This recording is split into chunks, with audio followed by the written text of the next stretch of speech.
Ah, you're awake. I see. Welcome. You've been sleeping in an ice-based coma for the last 300 years. How are you feeling? Me want to listen to podcast. Oh, that's wow, what an amazing coincidence that you want to listen to a podcast. Me big movie reviewer back in 4000 BC. Me want to go back and listen to movies. Watch movies. Why would I listen to movies? That makes no sense. I want to watch movies from when they came out and then review them. Wow, that's really amazing. Hey, when you were reviewing movies from a particular year back in like 300 years ago, how did you used to rate them? We rated it an ooga or a booga. Wow, what a coincidence. Yeah, What was the title of your podcast? It's Ooga Bada Booga. Oh, amazing. Yeah, it's a show where we go back to 1984 BC and watch movies as they came out, but then reviewed them like we were watching them as the year went by. Wow. That's amazing. It's a great concept. I feel like we should bring it back into this time. Where am I, by the way? What time is this? It's 4 years ago. Whoa! Flash to the future. And that was how we came up with the idea for our podcast. Yes, we murdered a caveman and stole his idea. That's it, yeah. Welcome to Oldie but Goodie. What a great intro. That was a really solid intro. I love that. It was one. good. I thought we should do something quite alternative, not by the books, quite like how this movie was made, maybe. Question mark. Go a little bit out there. Yeah, it's Oldie but a Goodie. That was the premise. This is the show. We watch movies from 1984, not 1984 BC. Not 1984 BC. That would be someone else's idea that we wouldn't want to steal. Exactly. My name is Sandro. I'm joined by Zach. I am Unga Bunga. We are reviewing Iceman. Yep. Iceman. It's about caveman. That's why we're doing the caveman thing. It's cool. It's definitely not about the X-Man, which is probably why a lot of people will click on this episode. Oh, really? You think so? Maybe. I mean... Or, alternatively, the guy from The Incredibles. Frozone. Yeah, Frozone, you know? What's DC's version? Batman villain. What's his called? Oh, Mr. Freeze. Mr. Freeze, yeah, there you go. There's Killer Frost, there's so many. Anyway, we're not talking about any of that. We're talking about Iceman. This was a movie that I really, really enjoyed. I thought this was really good. Yeah, I also enjoyed it. And I was surprised, because, I feel like there's not strong bits, there's lacking bits in this movie. But overall, I enjoyed it. And I kind of expected one of us to dislike it, but we both seem to like it, so there you go. Interesting. Yeah, I like everything. For me, this film has it all. It's got an almost Aliens meets The Thing sort of intro. Yeah, I had that as well. I wrote down, got a Thing vibe to it. Yeah, it's very much The Thing. Because, I mean, it's the same intro. Yeah, exactly. Because they find something in the ice. And then it kind of turns into like a Planet of the Apes almost sort of thing where like something's in captivity, you gotta learn about it. I like the bit where the caveman just goes to his knees and, you killed them all! That was a great scene. Yeah, I don't know why the Statue of Liberty was out in the Arctic, but... Yeah, it was a little bit on the nose, I felt. Yeah. And then it ends in an ending. That is an ending, and that's how it ended. And we'll get to it. It's an ending, and I personally loved it, but we'll talk about it later on. I thought it was pretty good. Yeah. I think I may have seen parts of this before, because I wrote, it could also just be that whenever people play Neanderthals, they play them like the character in this film. But I feel like this could also be a great, movie to chuck on the TV, another TV movie. Hey, what were my other options this week that I said, no, I'm going to watch this movie instead to? Well, thank goodness we didn't watch Friday the 13th, the final chapter. Oh, is it the final chapter? No, it's halfway through. Okay. It's the fourth film in the franchise. I just want to quickly say, which producer on Friday the 13th, the final chapter, actually thought it was going to be the final chapter? Mm-hmm. Surely none of them. Probably not. It's the 80s. They made a police academy film every year for 6 years. Yeah, I don't know. It does seem weird. It's possible that they were just like, let's call it the final chapter so people will think it's the last one, and therefore they'll actually come out to see it. Then your other choice was, other choices were Kids Co., which is a young boy starts up a manure selling business with his sisters. And it's so successful, they get sued for not paying taxes. Which honestly is an amazing concept. It sounds like something you gotta see to believe, and I don't know if I want to see it, but I think I do want to believe it. I was gonna say the same thing. Yeah. So put that in the storage for later. Then we have Far Lap. Once again, we know for a fact it's probably a good movie, which is an Australian movie about the famous racehorse. That's right. Which, as I said, I did like a little study on before, and he's a big boy. He's a big horse. Big old horsey boy. Big old horsey boy. Another one to add to the ever-growing list. Yeah, but that's like, you add that to the good movie list. Yeah. Where we kind of like ignore that only if we're feeling really bad after seeing just awful movie after awful movie. You know, something to pick us up. Definitely. Speaking of awful... you also had Swing Shift, which is a woman gets romantically involved with a musician while her husband is serving in World War II. The fact that you called it awful now means that I've got to fact check and see if it is awful. I can almost guarantee 87% on Rotten Tomatoes. that it is a garbage movie and people don't know what they're talking about. 4 out of 5, although pretty negative audience score, so... That's good. Oh, Kurt Russell's in it, though. I love Kurt Russell. Yeah, well, I don't. Got nominated for an Oscar. Wow, yeah, the critics really love it, but audience don't. Let's jump into the No, there was a quote in this film that was, that's right, the Iceman warmeth. What? I missed that one. I have one that we said, we have Thaw. It was released April the 13th in 1984, which I think was a Friday, and then makes sense why Friday the 13th was also released and not in October at some point for Halloween. Yeah, that's what I was thinking. I was like, isn't that like a spook? Don't they release the spooks on the Spooksy Day? That's a pretty good marketing ploy, though, to name your franchise the day that it'll get released every year. Yeah, it makes sense. And then people are like, well, when is it coming? Oh. Yeah, it's good. Yeah. It's directed by Fred Schapisi. He is an Australian dude from Melbourne. Nice. Bringing it home, Australia.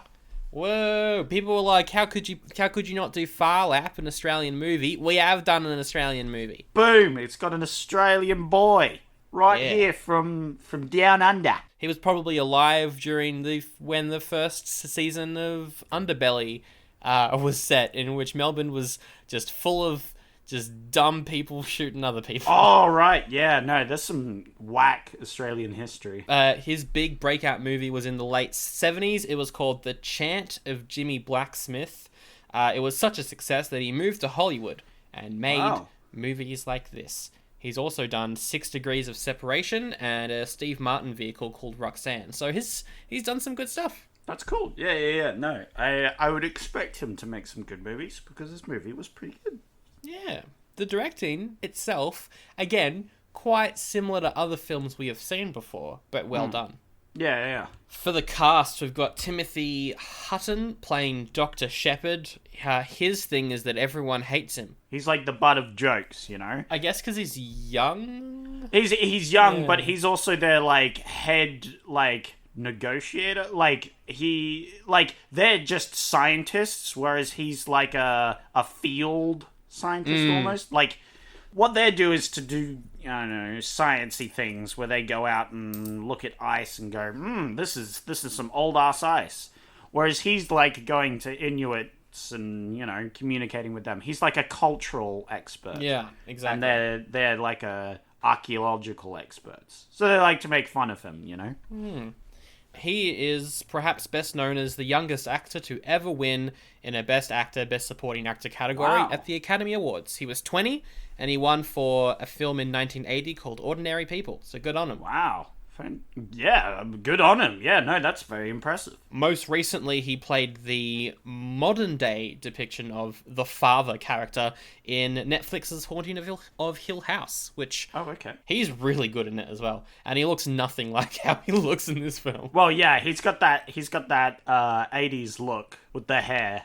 Oh, totally, yeah. The fro, the part fro that he has. It's good. He's good in this movie as well. He's really good. Who is perhaps even better, maybe, is John Lone as Charlie, the Iceman himself. First off, can we address the fact that his name is Charlie? What? Excuse me? This is later on in the movie where they find out his name, but what? Whoa. No! He says his name is Rui, and so they're like, Charlie. Yes! No, that's not his name! You bastards! You just took his name and was like, let's give him a common English... What? I mean, obviously they can do that behind the scenes, but he literally just goes, Rui. And the guy goes, Charlie. It's rude, especially seen as quote-unquote Charlie says Shepard's name pretty well. Yeah, he says that perfectly fine. He doesn't go, Shepard, I'm going to call you Charlie or something. You freaking bastard. God. It's strange, but also it was a different time. No, it was funny. It was funny. I was like, his name is Charlie? What? Yeah. What? So that's where the 80s cheese comes into this movie. Yeah. And it completes the trinity of why I like this film. It's got the cheese, it's got the science, and it's got the very solid sci-fi directing. It's the trinity. Yeah. No, it's interesting how last week's film didn't feel so much like an 80s film. No. It just felt like a film, whereas this one really feels like an 80s film. Yeah, it definitely does. Which isn't a bad thing. It's just... It's alright. Yeah. It's cool. It's just different feelings from it. John Lone is perhaps best known for playing the adult main character in The Last Emperor, which is a very good movie. Ah. If you haven't seen it, check that out. He has since retired from acting.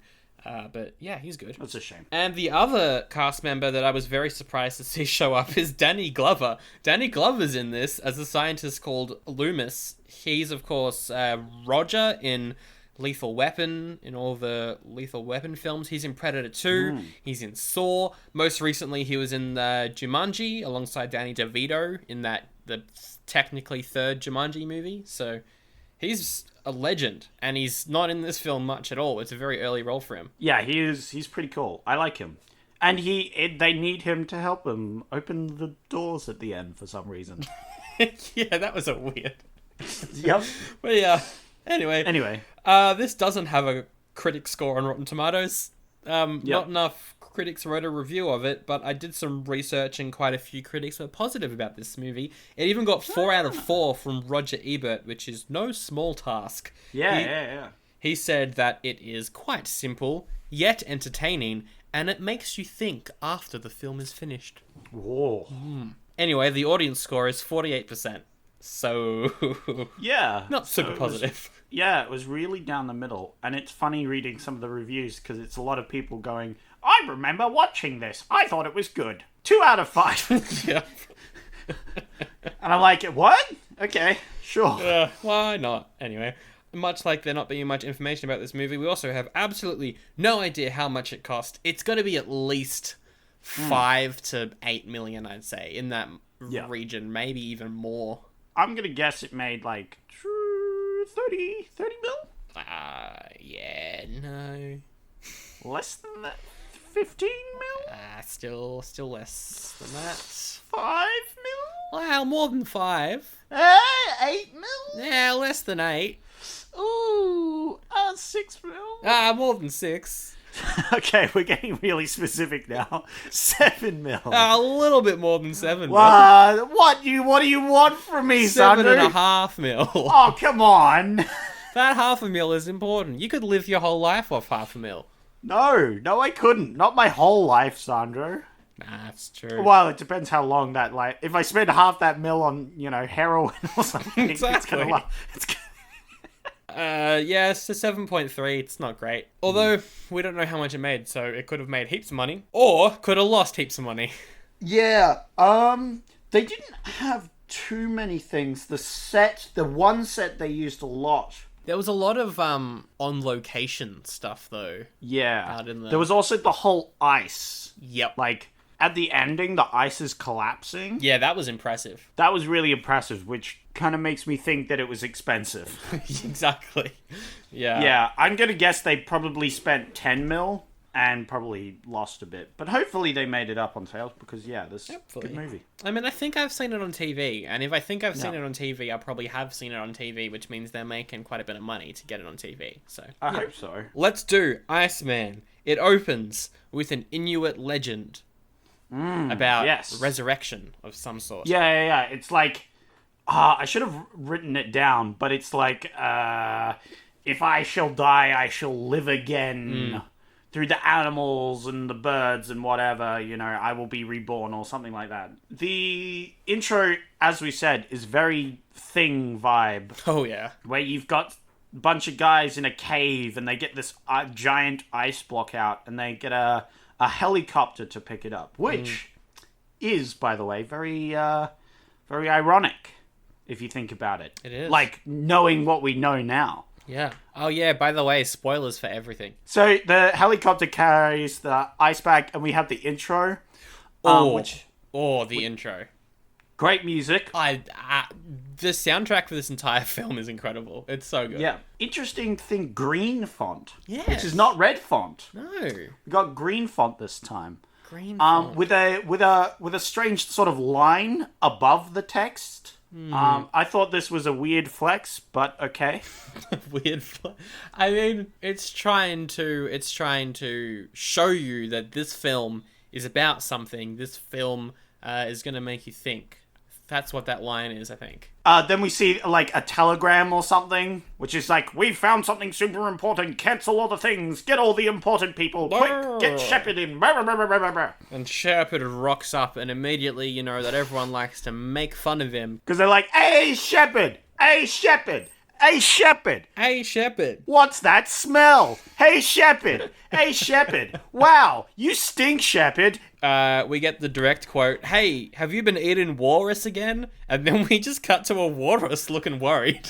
The start of this, I got really annoyed at. It was pretty bad. I loved it. The conversation, it was bad, though. The conversation was confusing and hard to follow as they're, like, walking down the hallway. And he's like, why wasn't I informed? Blah, blah, blah. And they talk...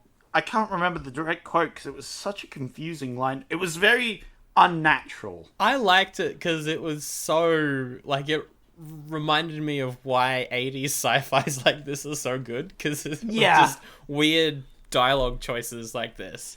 At least later on, they have the weird dialogue without it being confusing and hard to follow. Yeah. Because it sort of just jumped all over the place. A lot of the exposition in this film is a bit confusing, to be honest. Yes, but I liked the exposition later on. What's some stuff they bring up at the start? Oh, they talk about how the Russians are bringing back mammoths through the science of taking their cells/DNA, putting them into eggs, and then putting them into mammoths. That's exposition I liked. Yeah. I thought that was cool. I'm like, oh, this is already putting the building blocks of resurrecting something, you know? Mm-hmm. But this is what got me. They were like, but you can't actually bring the whole thing back because of crystallization in the cells. Mm-hmm. And I was like, yes, that's true. Thank you, sci-fi film, for throwing true facts at me. I love that. I love it when sci-fi does the lightest amount of research to then immediately come up with bullcrap to crush it. Exactly. That's my favorite thing about sci-fi, is like when they're like, this is how things work. Now, this isn't our excuse as to why we can do against that. Yes. It's great. It's my favorite thing. I got a quote here that says, this is how we expect to find you one day, Shepard. Yep. Because they look at the ice and there's the man in the ice and they're like, this is how I expect to find you one day, Shepard. It's great. I thought it was really interesting how the ice looked terrible, yet every other piece of practical effect in this movie looked brilliant. Yeah, it was really weird. I guess they just didn't want to use actual ice. Yeah. So they used this fake ice, but it looks weird. I don't know how they would use actual ice in the 80s and then put a guy inside it, unless it's a Yeah, I don't know how they would do that effect. I think the zoom in effect on his face was actually okay. Oh, yeah. It was sort of the, like, because that looked like he was in ice, sort of. But it was like the, like, zoom out shots, which looked bad. It takes forever for them to reveal the guy. It does. It takes a while for anything to happen, and that can annoy some. I liked it because with the mixture of the soundtrack and the visuals and like slow pans and that sort of stuff, it created an atmosphere that I like sitting in for a while. But I can see how someone I got annoyed with it. Yeah, I can see how that. I just thought it took a little too long.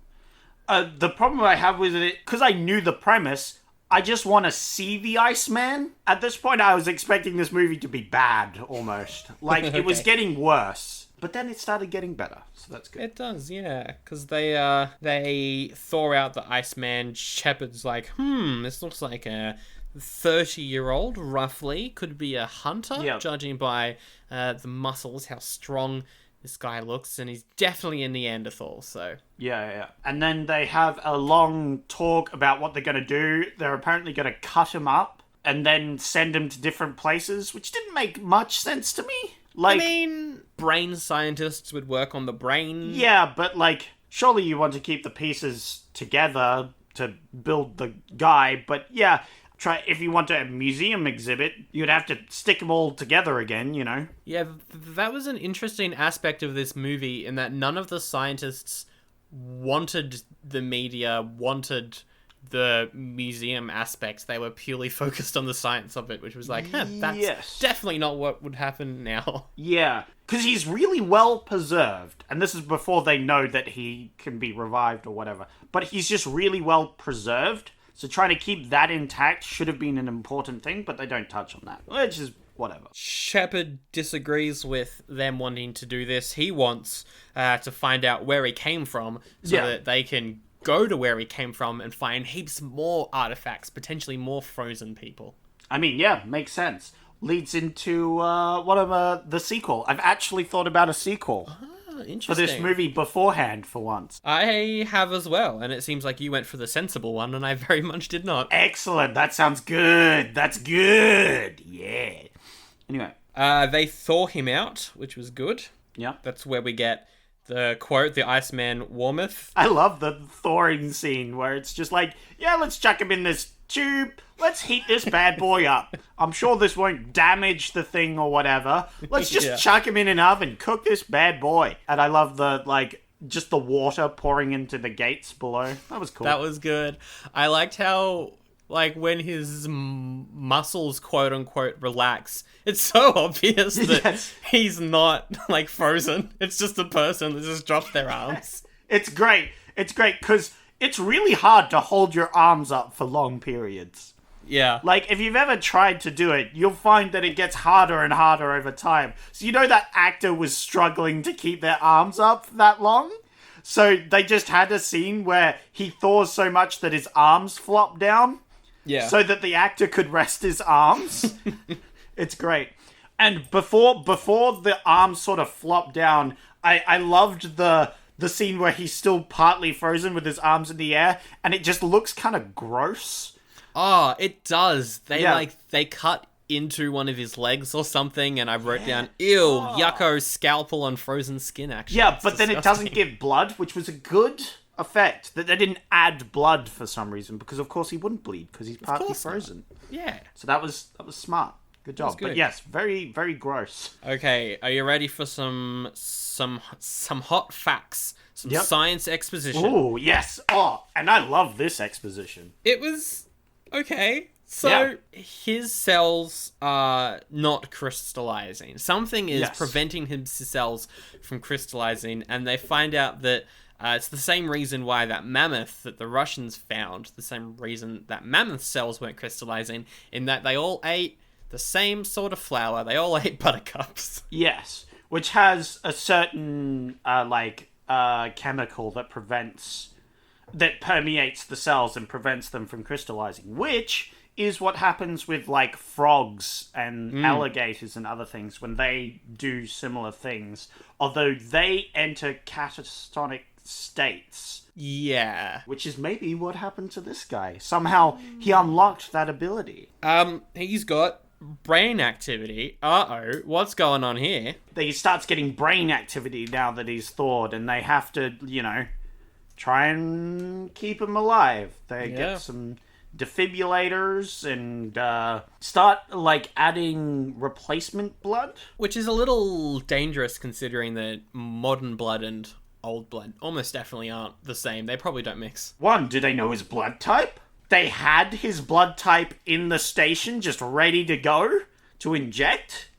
Huh? It's not explained. It's not gone into. We're going to assume both of those things were correct. The doctor makes a great Super Bowl joke. He's got minor brain activity and stuff, but I don't think he's going to make the Super Bowl.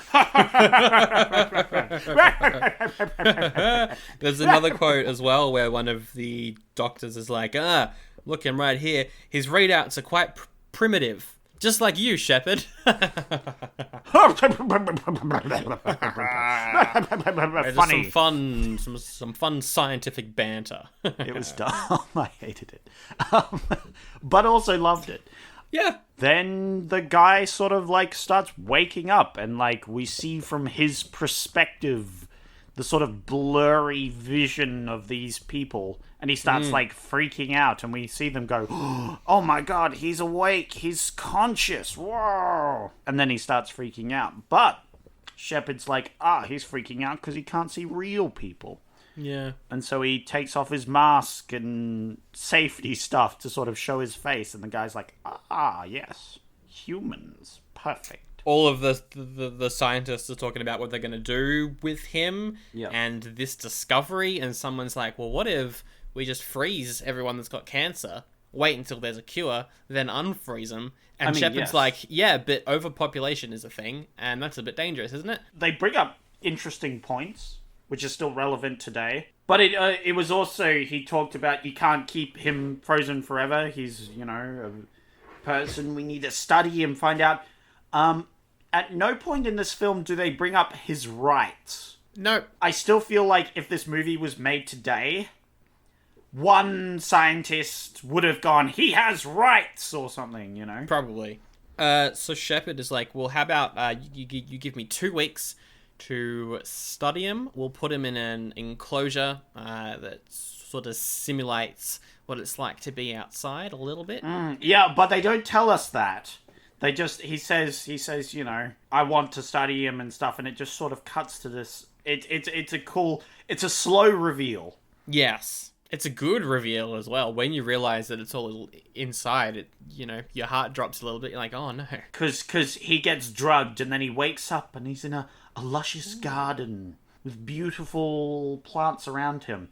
Except he lives in the Arctic, so this would be a way different environment to what he's used to, surely. Yeah. Look. But no. Whatever. It doesn't matter, except that this would be way different. Because, we see him go outside at one point, and he's like, snow! Finally! This is my home! And it's like, well, yeah, that's how he would have reacted, because they kept him in a place with no snow or cold weather. Yeah, that was a little strange. Some other stuff is how he knew what was going... Because there's animals in this enclosure that would probably not be wild animals in the Arctic. Yeah, but it could also be the continents shift and change constantly. So geographically, it could have matched this stuff, but it's not a point they touch on. Yeah, not really. It's interesting, and I do kind of like that about this film in that it picks and chooses which points it wants to deliver. That's all sci-fi. This film could have gone into that whole side of things, but couldn't have gotten it totally wrong, and I'm glad that they didn't, because they probably would have messed it up, and it would have been bad. You just choose and pick the ones that you can be the most confident in, and then ignore the other ones. Definitely, that's sci-fi. Yeah. We get some scenes of him hunting, which is pretty cool. And surviving in the wilderness. He tricks a boar into running into a spear. Which is, in fact, an actual tactic for killing boars. It definitely is. I wrote that down as well. It's good stuff. Once they're charging, they can't really stop very quickly, so you bait it into charging and then skewering itself, pretty much. I liked how he had a shower under a waterfall and looked very uncomfortable. Why? Why does he wash? Why does he shower? Did he do that regularly before? Question mark. Yeah, I don't know. The music during this whole sequence is, once again, pretty phenomenal. But at the same time, it had to be. Now, this scene is long, but it's actually very enjoyable. Like, there's things happening, and I liked it. I liked the long scenes, all of them. Yeah, I liked most of the long scenes in this movie. It was just the start which I really didn't like. He goes fishing at some point. He goes fishing. And he finds a very shiny fish of some sort. And he tries to capture it, but it's really stuck down. It's like it doesn't want to be fished. So he pulls, and he pulls, and he pulls, and he yanks this metal bit on the end of a plastic tube, and he wrenches it up. He's like, oh, what is this? What's this? Which, of course, when the audience goes, he's in an enclosure. Yeah, there we go. And he follows it to a hidden door. It seems to be pretty easy to open as well, because he does it multiple times. It has a lock on it, but he just, sort of slams on it, and it opens.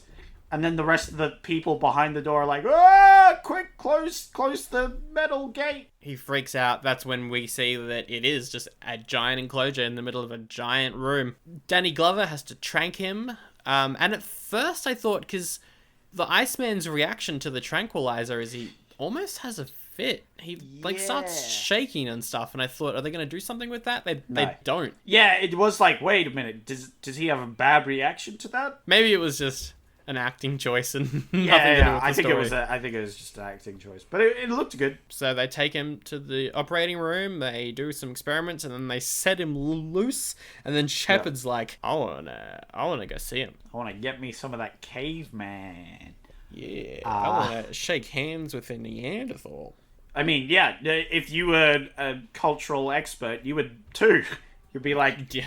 I mean, it's fair. This is the point where I was like, he should surely have some rights at this point as a human. Because they keep talking about cutting him up and, They don't really talk about him as a human, though. I think Shepard's the only one who sees him as a human. Very clearly later on, the guy goes, and that monkey or whatever, which is, it's clearly a point the movie's trying to make, but, surely, he's clearly a human. Yeah. So he enters the enclosure, and there's this cool scene with a caveman sort of staring off and then yelling at him. And Shepard's very slowly walking down. And then the Neanderthal sort of jumps on him. And we're like, oh no, he's gonna kill Shepard.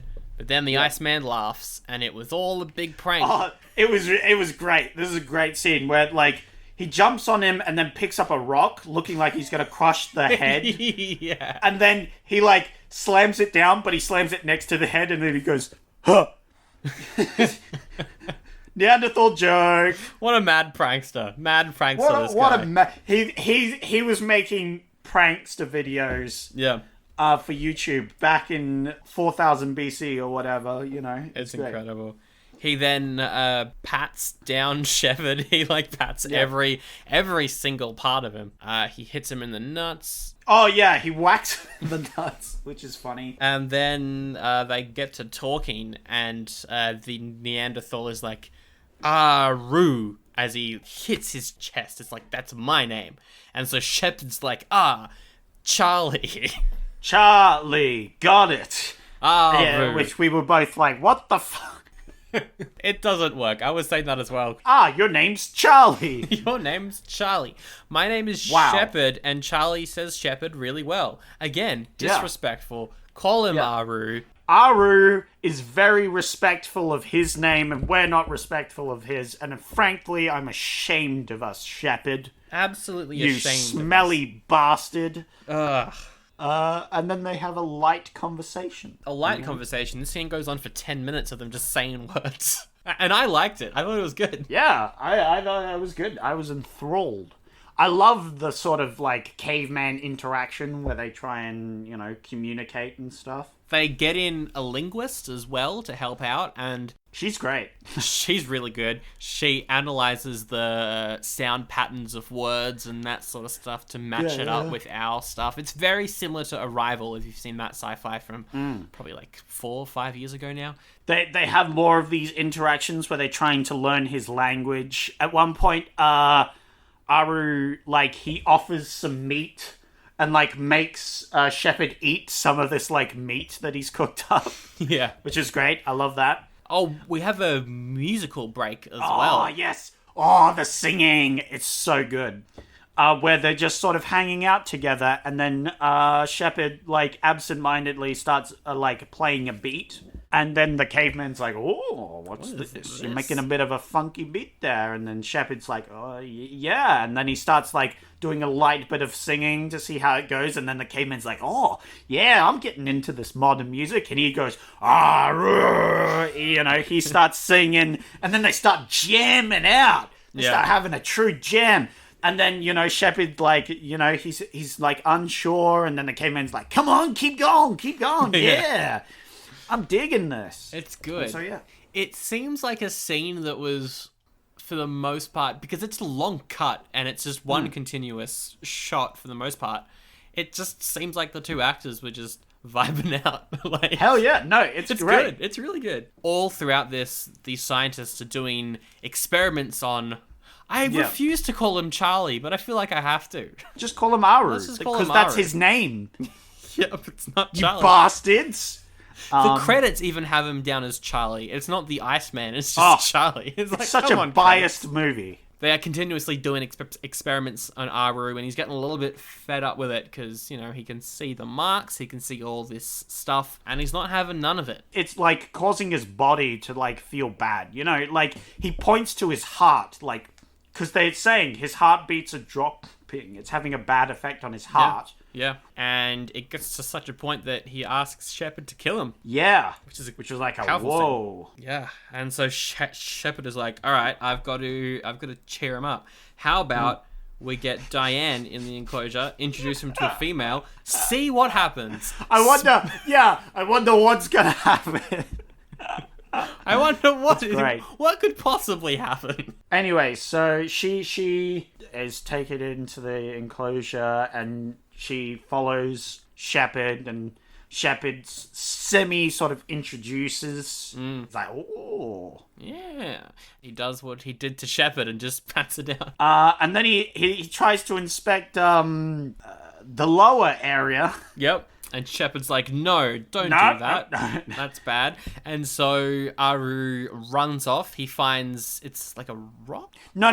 It's the metal spray piece that he found earlier attached to the tube, which I appreciated them bringing back because it's made of copper or something, so it's very shiny. Yeah. So he tries to offer it for her. Mm-hmm. He tries to trade for her. And Shepard's like, I see what's going on here. Can't have.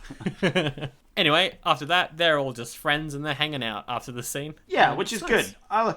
I'm glad. I'm glad we have their friendship, because then it's funny because he starts draws in the dirt a female, which we can tell because it has large bazongas. Exactly. And 2 children. And it's like, this is his family. Yeah. And it's funny because even 40,000 years ago, the best things colleagues can do is talk about their family. Yay! At work. I was hoping that they would bring this into it, though. I was hoping that we would at least get one mention of the fact that, he probably would have had kids. And he's asking them, do you know where they are? Can you find them? And they're like, hey, let's talk about this other thing. Hey, meat, am I right? Isn't it delicious? How's the the weather like out there for gods flying around? Am I right? That is when this comes into Everyone he knows is dead. Don't tell him. Yeah, so the helicopter subplot comes in at this point. It's not a subplot, it's his whole mission. Yeah. The helicopter flies over the base and he goes nuts, and they're like, oh, what's going on here? You dumbass. We don't get to see, but some dumbass is hovering right over the enclosure for like a 5-minute period for no reason. At first I thought it was the media, but it's not. It's the helicopter that they use. It's their helicopter. Yeah, so some idiot is doing that, and it doesn't get touched on, and that really annoyed me, because why is this dumbass helicopter driver doing that? I'll tell you why it's there. It's there to move the plot along. That's why, obviously it's there to move the plot along, but I would have liked to seen, like, maybe, like, some rich guy. I thought this was going to be a thing, you know? Some rich guy wanted to get a look at it, so he's like, as he's coming in, he's like, hey, can you fly over the enclosure so I can get a look or something? You know? Yep. But there's no reason. No. It's just to move the plot along. And, of course, he sees this helicopter, and he thinks it his bird god. It's a bird god, because he was out on a dream walk to find the bird god, which will take him to heaven. Shepard explains this later on because he talks to the Inuit people to try and get an idea of what he might be freaking out about. Which is another great scene, by the way, like him hanging out with those people, really good. He learns that they have a similar god, which is it's supposed to fly you to the afterlife. It's a tricky god. It's a trickster god. Exactly. And if you haven't been good at life, it instead brings you to a place where you're tested to see if you are worthy to go to the afterlife. But the reason he was on the spirit walk is because it's presumed that his tribe or whatever was having hard times. Yeah. That the animals weren't, it was probably some sort of natural disaster or some sort. And so he was trying to go on the spirit walk to sacrifice himself so that his family could, prosper and, exactly, not die out. Yeah, which, I mean, it's a good story, and they bring it back. Like, they wrap it all up. It's really good. It's really good. I really liked it. Yeah, it's excellent. And we'll come back in my sequel. Nice. I like that. Yeah. So we cut to him, and he's preparing for this ritual thing that he's got to do to offer himself up. He's now just obsessed. Now that he's seen his god, which, I mean, you would be pretty obsessed about it too if you had just seen your god. Yeah. He's got this, like, berry juice that he uses as sort of paint on himself, and he dresses up in these bones of the animals that he kills and stuff, Yeah. And so he is looking for a way to get out of his enclosure. He comes across a door, once again, manages to get out pretty easily. It really annoys me, because obviously they had to have this scene of him escaping, but, like, they all leave the room just as he tries to escape, of course. I mean, it's the classic thing. It's funny, though. And he manages to accidentally press the button to get the door open. Yep. And he escapes, and he gets into the, the corridors and stuff, and it's really cool. Yeah, now this is an interesting sequence. There's many aspects to it. In some ways, it's quite comical. He comes across a mirror, he slams into it, like a glass door, and he's like, oh, I can just walk through this glass door, and he slams into it, and it's like, haha, it's funny, that's what they do. But at the same time, it's quite sad, because you feel bad for him. Yeah, it's well done. He's freaking out. There's also a bit of weird sort of shaky cam. Yeah, this was my one note. My one main note for this entire film is the cinematography in this scene, because at times it feels like it's meant to be from his point of view, because it's handheld. Yes, but then it stops being shaky cam, and then we see him. There's a scene with the mirror where the camera is handheld, it walks up to the mirror, and then it is still handheld, it zooms out, and he walks up to the mirror, and it's like, was that meant to be point of view? Or is this just... Yeah, it's an interesting choice, because it transitions from it instantly, and it doesn't have, like, a transition, it's just now him again. Yeah, he just shows up in the same shot. It's kind of... I can see what they were going for. I don't think they pull it off. Yeah, it's an interesting choice, but I don't think Yeah. It's interesting. Definitely. It was cool. It was just weird. And also shaky cam. Ugh. Yeah. A little bit of a missed opportunity not having him confront the bear either. But also he got sort of... It did make roaring sounds, so it sort of freaked him out. Yeah. That's I wrote down, if he murders the animals, I will give this a goodie. Because I was really hoping he would just start killing animals. I mean, he would. That's his... I mean, yeah, like... He's like, oh, sweet. All these animals are captured. I'm just going to murder them and eat them. Sweet. Yeah. But he doesn't, because he's all freaked out at the moment, which also makes sense. Instead, he accidentally stabs someone with a spear. Yeah, no, he breaks a few things, and then we see some of the characters moving around him, and then one of them hears the sounds and is like, oh, what's all this breaking sound? So he goes over, and the caveman's like, ah! He freaks out, and he stabs him. Yeah. We never see what happens to that character, but... No, but I think they mentioned that he's in the hospital or whatever, you know. Yeah. He's not dead, but he's, like, injured heavily. And because one guy's like, I'm not going to say this was a work accident. Yeah. So Aru manages to get outside. That's where we see him see the snow, and he's like, yes, snow, love this, awesome, finally. Yeah, which I was like, yeah, that's right. He would be like, thank God, snow. Definitely. But then he sees his god. Yeah. And he's like, oh, God, no, quick, come back, take me. And then the helicopter's taking off, and it sort of bumps into him and knocks him out. Yep. And they're all like, what the frick? How is this? What's going on? The lead scientist is like, I'm shutting this down. Yeah, which is the classic dumb movie sort of thing where it's like, oh, we had one accident, right? Guess this is all over, you know, the greatest discovery of this age. Yep, let's just shut this down. What were they going to do with him? Were they just going to go through their idea of, like, chop him up and send him to chop him up things? and examine him. Yeah. Which is so dumb. But then Shepard's like, no, I don't like any of this. None of this. Yeah. I don't like it. I'm going to go rogue. I'm going to do a Tom Cruise Mission Impossible. I'm going rogue. And I'm going to let him complete his dream walk. Spoilers for that. It's not really spoilers because he does it in every Mission Impossible film. Yeah. So one of them is literally called Rogue Nation. Yeah, I know. It's great. So he's like, okay, we're going to let him finish this dream walk that he started because he hasn't finished the dream walk. So he gets these, you know, furs for him. Yep. And they ask the dude to help them escape to open the doors for some reason, as we mentioned earlier. Danny Glover's like, yeah, all right. Why not? Yep.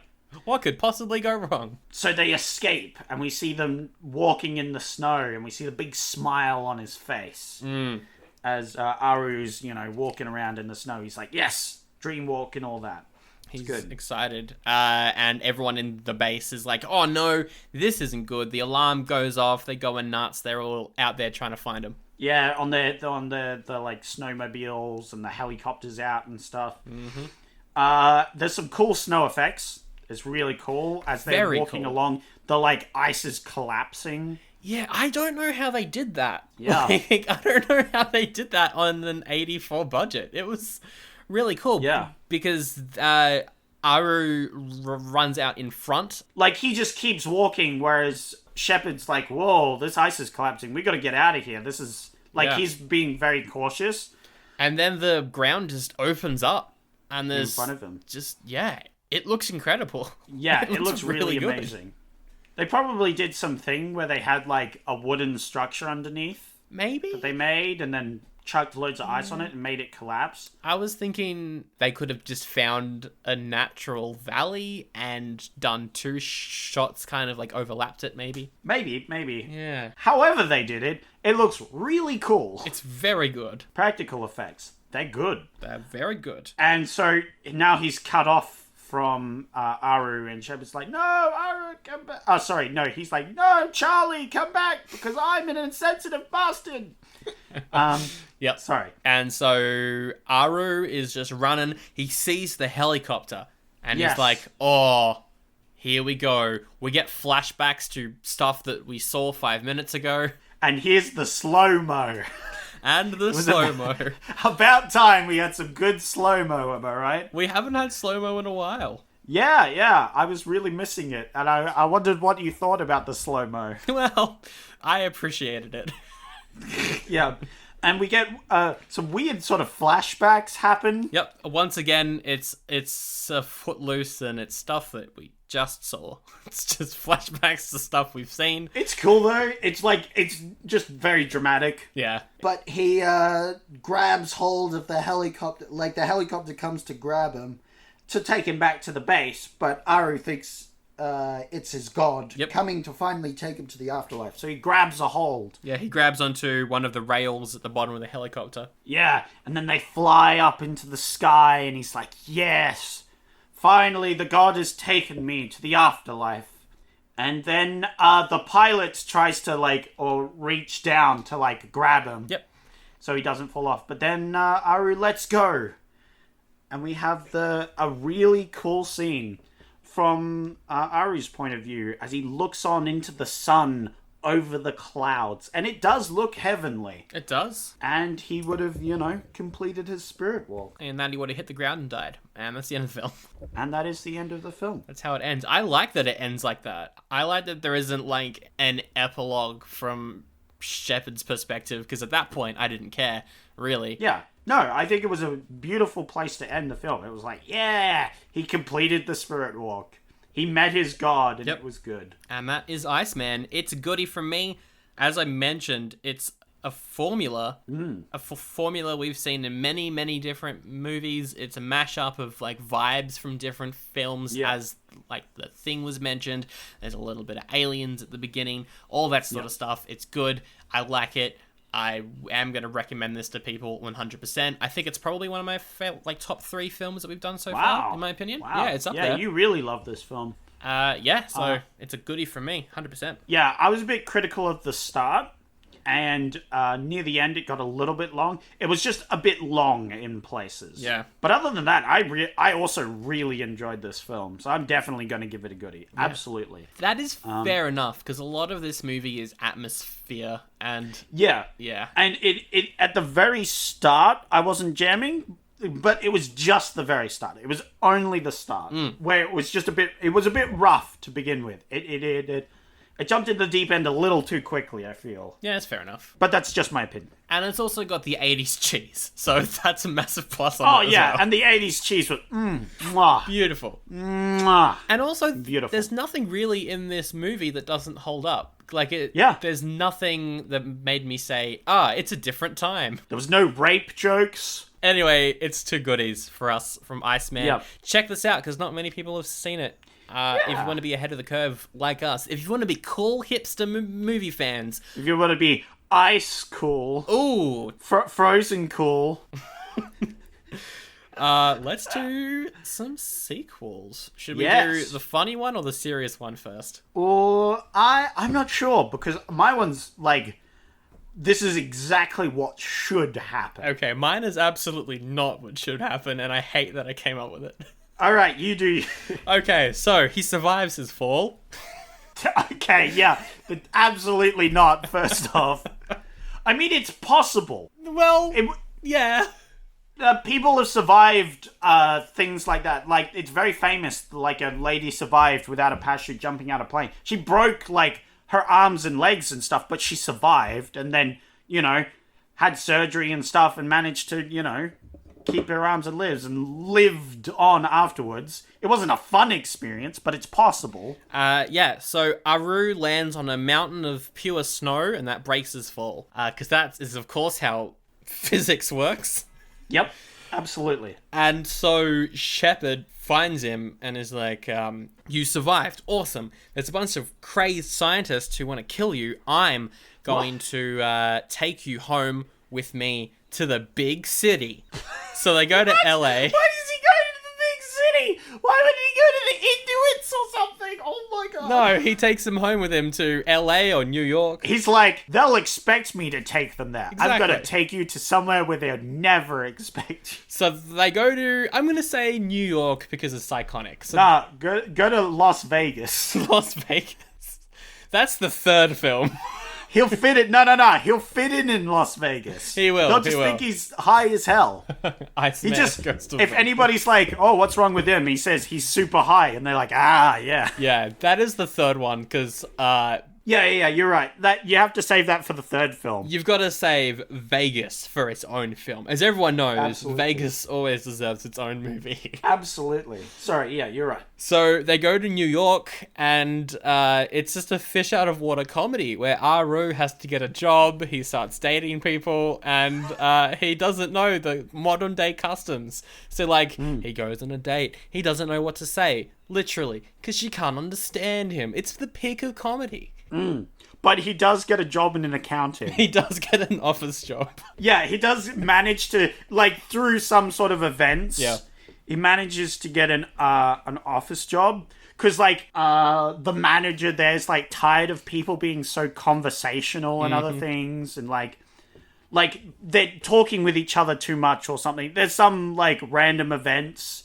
And so when the guy comes in, you know, Shepard helps him in. And then, like, they're sitting in this interview. And he's, like, he asks him some questions, and Aru only really knows yes or no. Yeah. So he's a bit like a quieter, and he's like, you know what? I'm getting good vibes from you. You're hired. You're hired.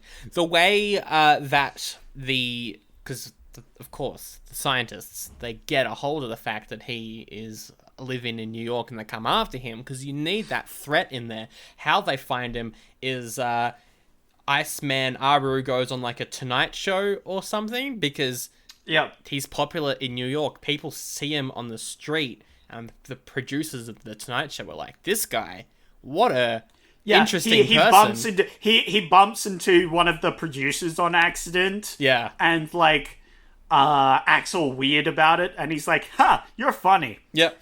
Would you like to come on the Tonight? You're coming on the Tonight Show. So he meets who was hosting in the 80s, David Letterman? I don't know. Yeah, something like that. Yeah. And that is where the scientists get a hold of him and they're like, we need to go and get him. And then it kind of turns into a little bit like E.T., you know? A little bit like E.T. Yeah. They got to try and escape. It ends with Shepard blowing all the scientists up because this is a terrible film from the 80s. Wow! What? He's gone so rogue you wouldn't believe. Okay. Oh, yeah, it's not the same scientists. Thank God. Like, he teams up with Danny Glover and Diane and stuff, and they go and blow up the government. At the end of 2, I don't know, he falls in love with someone. By the third one, they're married, they've got kids, but he's got to go on a work trip to Las Vegas. Yeah. Which then, of course, he meets another cave lady. Oh, no. Of course. Yeah. Yes. There's just this other Neanderthal woman. Absolutely. In Las Vegas. And he's like, oh, no. What am I going to do? And the government are after him as well. Yeah, absolutely. That's the film. I don't know what it's called. Iceman in New York. Yeah. Iceman, Neanderthal in the city. I don't know. No, it would be Iceman on the Hudson. Iceman on the... Alright, what's yours? Nice. So, my one, the real sequel that should happen instead of your garbage. Aru dies, first off. Absolutely. So what happens is, it starts off almost directly at the end of this film where he falls. And you see, what's his face? Shepard. He gets arrested, obviously, and gets put in jail, all these things. But it cuts to the people looking for, the body. And they find where he fell. But it's caved in where he's fallen. Like, his body's, like, landed on this ice. And it's, like, the impact has caused it to collapse. And inside, they find a whole tribe. They find his tribe. Yeah. So in essence, his spirit walk had saved his tribe. Which is nice. And of course, he's died. So he sacrificed himself just like he set out to do. But then the movie is about, like, they managed to revive this entire tribe. And because they have the prior knowledge of language, they, get a barrier up and they're like, well, we have Aru's body to experiment on now. What are we going to do with this entire tribe of people that we've revived? And it's like, well, now we have to like, get them into, like, bring them into, not society, but, like, bring them into the modern age. Yep. We're gonna need an expert. I guess we'll have to go get Shepard again. So they get him back in, and they bring this tribe in, and the wife and the kids are told that Aru, in fact, saved them. Nice. And that's my sequel. Cool. There you go. I like it. Yeah. What do you call it? Iceman 2 Tribal Revival. Fuck you. Wow. Wow, you really didn't like that name. Jeez. No, it's good. It's fine. It was okay. You're like, fuck you. That name's garbage. No, I like it. It's very 80s. And yeah. those were two polar opposite sequels, and yeah, but my one was more on the lines of this film. Yours is just like, let's dumpster this franchise into the ground. Which is what they probably would have done. Oh, absolutely. But yeah, it's time for everyone's favorite segment. Raving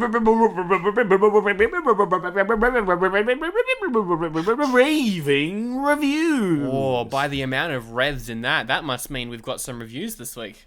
We have a few. I was just really eager to get back into the raving reviews, seeing as last week we couldn't do it because Rotten Tomatoes website was down. So yeah, no, I was just very eager to get into it this time. Cool. The way this works is I get reviews from the best website, and unless it's down Rotten Tomatoes, and I get it not from the, like, critic reviews. No. Because critics are all corporate shills. It's true. I can confirm that. I am one, and I am a corporate shill. See? Proof in the pudding. That's how that phrase works. Definitely. Absolutely. I am a pudding, and there is proof inside of me in that what I just said is the proof. It works. yes. Besides pudding being inside of you. Don't think of it like that. That's exactly what I thought of. We get them from the user reviews because, like a crowd, if you get them all into a collective, you get an average, and that average is usually more intelligent than the average crowd goer. That is a proven fact. It doesn't really apply here, but it's how I justify getting user reviews because they're nonsense. Anyway, I tell Sandro the user review. He guesses the score. Let's just jump right into it. So first off, we have Crystal, who, funny story, I got this review as one of the first reviews, and then later on when sifting through the reviews, it turns out she did it twice. Wait, what? She reviewed this in 2014 and 2007. So with the exact same review. Does that mean that Crystal has two accounts? Yeah, so they were on separate accounts. So clearly she had to make a second account at some point and just redid her reviews. Huh. It says, great movie for its time. Oh, of course it does. All caps with an exclamation mark. Yep. So starting off pretty easy. I think you'll get this one. Great movie for its time. It's all caps with an exclamation mark. Oh, then it's 5 out of 5, isn't it? Nah, it's 3 out of 5. I was going to go 4. Interesting. I was actually going to go 4, and then I went 5. You were going to go 4. No, it's a great movie for its time. So Crystal, good on you for making sure everyone knew that by posting it twice. Then we have Al. Al says, I was a kid when I saw it, hence the high rating. So why don't you rewatch it and rate it based off what you think now, instead of rating it from what you remember? It's possible that he has nostalgia bias. He did watch it, but has nostalgia bias. Did you think of that, Sandra? This sounds like a 4 again. I'm going to go 4. It is a 4. Boom. Well done. Well, it had to be up in the higher scale, so that did narrow it down for you. But still, That's 4. True. Which I think is what I would give this, actually. I give this a 4. So, Perry has said a comment, but it's in quotation marks. So it's clearly a quote. So I'm going to read it how it's meant to be, which is, I'm just a caveman, frozen in ice until I wake up in your time. Your world frightens me. Is that it? Wow. That's he's just put that as a quote. There's absolutely it's nothing. A direct quote it's the direct quote from the movie, Sandro. It is a direct quote from the movie. I'm just a caveman, frozen in ice until I wake up in your time. Your world frightens me. If you're writing a review from the point of view of Aru, there is a Yep. You can be critical. There is a clever review in that idea of writing it from Aru's point of view. Yes, but this is a user review, so it isn't clever. 3. No, that's positive. I don't know. I'll just go 3. You go 3? It's a 3.5. Oh, so it is positive. Very close, very close. Yeah, no, that was on the money. You were very close. Next review is Doris. Doris has a lot to say. She says, very interesting, ... I don't know. Usually there's some sort of clue, but there is nothing for this week, I think. This week is a tough one. This is hard mode. Oh, you wouldn't do 2 3.5 reviews in a row. No, I wouldn't do that. I'm just going to stick with 3. It's 3.5. I put it deliberately as 3.5 in a row. Of course you did deliberately. I deliberately put it the same score in a row just because I knew you would say that. That's brilliant. I'm the best. What a prank. And going along offensively bad lines. This review was made possibly by Shepard. I don't know, because it's so offensive. Yeah. VJ says, additional half star for when Oog tries to grab the woman's crotch. Leave the internet, please. Get out of here. Oof. That was an oof. 1, not his name. 2, misogynistic. 3, just why do you feel like the internet has to know that that's your opinion? Yeah. This movie? VJ, get your head out of the gutter. Half a star. So that means there is half a star in this somewhere, which means that it's 3.5, isn't it? Nope, it's a 1 out of 5. Oh. Thanks, VJ. Thanks. You suck. Wow. And then finally, the last one, which I did actually tell you this one, but I thought it was so funny. But I'll put it in anyway, because it's very obvious what he rated it. Oh, okay. But Daniel says, the most underrated movie of all time. This could easily be my favorite movie ever. I could watch it over and over again. John Lone was inspired in playing a Neanderthal man, 40,000 years old. Timothy Hutz turns in the performance of his life. Almost every actor in this supporting roles went on to have great careers. This movie has it all. I'm guessing it's all in caps. It's all caps. There are full stops, but I felt it was better if I just screamed through it all. That's a 5 out of 5. It's a 5 out of 5. That one's very obvious, but yeah, it was funny that it was just all in caps. Why? Why is it all in caps? God damn it. I love the internet. Well done. You got a good 50% of those. I got 2. That's not. You got 2 out of 6. Yeah. It's not too bad. At least you got 2 of them. That's still a failing, but whatever. Yes. Still a failing grade, but we'll work on it, Sandra. We'll work on it. That is our episode on Iceman. This has been a fun one. I've liked this week. Yeah, it has been. Check us out on your YouTubes if you want. I just uploaded every episode back on YouTube because I forgot for a while. We're also on iTunes and every Spotify, Google Podcasts, Pandora, every single thing. If you want to leave us a review on any of those apps that allow you to review us, definitely give it a go. We will read you out, give you a shout out in an episode. It'll be a fun time. That helps the show get out in front of more people. What else do we have, Zach? We've got Facebook as well. Yep, we got the Bookface.